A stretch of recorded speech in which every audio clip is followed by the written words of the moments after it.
Vodacom now, let's talk about this stock, is majority owned by Vodafone, and it's one of the world's largest mobile companies. Vodacom has operations in South Africa, Tanzania, the DRC, Lesotho and Mozambique. And as we said, just yesterday, Vodacom entered into official negotiations with Neotel. That's for the mobile giant to take over 100% of Neotel to boost Vodacom business.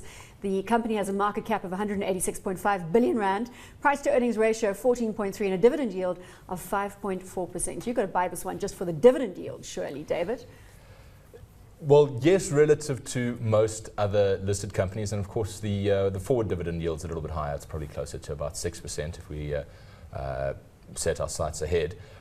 Remember though, MTN's pushing out a dividend yield that's not substantially different to that. Of course, Telkom in the sector doesn't pay any dividends nowadays. But yeah, certainly Vodacom, high quality business. Most importantly, your customers pay you before they use your product. You have a license and a limited number of competitors, and you sell a really, really necessary product in the modern world. Being able to speak to somebody anywhere and access the internet anywhere, that's a fantastic product. Well, you're as enthusiastic as Paul is on this area of business, I suppose we could use that terminology, Paul. Yeah, look, Vodacom, you used to feel a little bit like it was a bit hemmed in because, of course, it's part of the Vodafone group. That means it can only operate in sub-Saharan Africa because Vodafone has businesses like Safaricom, like the business in Egypt and elsewhere. But that's not really a major concern because it had the leading advantage in this market. It has a marginally better customer base in terms of the average revenues per user and the corporate types and the high-end users. Remember, the data sales have been very significant and growing very fast. That's because, of course, people buy dongles and they stick SIMs in their iPads and all that other stuff. I think that's going to be huge because every time they upgrade to iOS 7 and they put a new Facebook app on or a new Twitter application, then all the kids want to use that more than yesterday. So there's going to be great business to be done there, and they can build this business out in the local market, and Shamil Jusub will do well. And anyway, it's just fabulous and you've got to own it. Shamil Jusub is a very impressive gentleman. I've sat down with him recently, a half-an-hour interview, and one of my favorite quotes from him is that he has gotten to where he is because of his big mouth. That's just a sidebar story. David, are you a fan of Shamil Jusub? Certainly, yes. I think you remember he ran the South African business for Vodacom for a number of years, went and spent a couple of years in Spain working for Vodafone there, and certainly learned a number of things. And most importantly for him, while he was in Spain, he learned how to run a business where your voice revenues are under some pressure. We've had quite a lot of price cuts in voice revenue or in the voice market in South Africa over the last, call it 18 months. Some aggressive moves, of course, by Alan, not Craig. Absolutely, absolutely. Who, of course, was Shamil's boss and I suppose mentor to an extent for a number of years in Shamil's early career. So an interesting story unfolding there. One other thing I just want to point out about Vodacom is that you're battling today. What is this?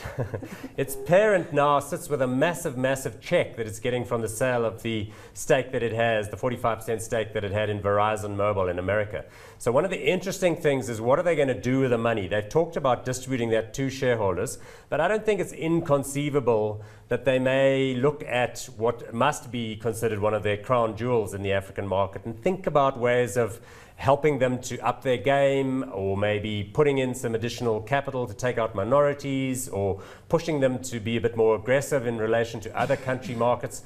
Because I think the Mozambique and the DRC and these other businesses have been a little bit of a disappointment, Tanzania and so on, a little bit sort of slow somehow in getting going. You bring up a very valuable point, and David, are they gathering traction, gathering momentum in those African territories after a very slow start?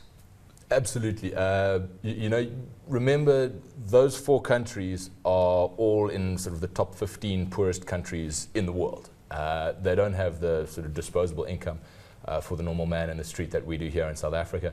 So it's taken a bit of time, but the Tanzanian business is flying at the moment. It's doing fantastically, really well aided by M-Pesa, which is, of course, the mobile money product that was developed in Kenya, and Vodacom is now rolling that out into some of the other markets as well. And that should certainly help out. DRC, they were a few years ago having some issues, shall we say, with their JV partners there. Those seem largely behind them. And Mozambique, they've really invested very heavily, and it's going quite nicely there. If I could just take a moment to speak to my producer. I was really upset when I was watching this show yesterday, and @Paul_Vestak keeps getting put up on the screen. Can we please give @Bronwyn Nielsen a little airtime? No, it's fine. Yeah, please. Don't It's worry. a thumbs up from Bronwyn, please. Thank you. my feed's a David, lot while better we're on than it, that. do you have a Twitter handle? No. No, we've got to rectify that situation. Anyway, hot or not on Vodacom? Look, the Neotel thing I think is interesting. We don't know what they're going to pay for it, but I suppose that's also a sign of what Vodafone is doing with Vodacom. I guess they'll get the spectrum, the customers, the extra fiber network, and so on and so forth. So I just think we will be in this one. I'm hot on it. We must stay with the position that we're invested. 126, 128 is doing well. David, hot or not on Vodacom? I'd actually disagree with Paul a little bit. I That's think fine. It's up nearly 30%. He's not standing close enough to hit you. It's up nearly 30% in the last couple of months. It's a very large company, very well understood. Largely very predictable. I don't think it's going to be wildly exciting over the next sort of year or so.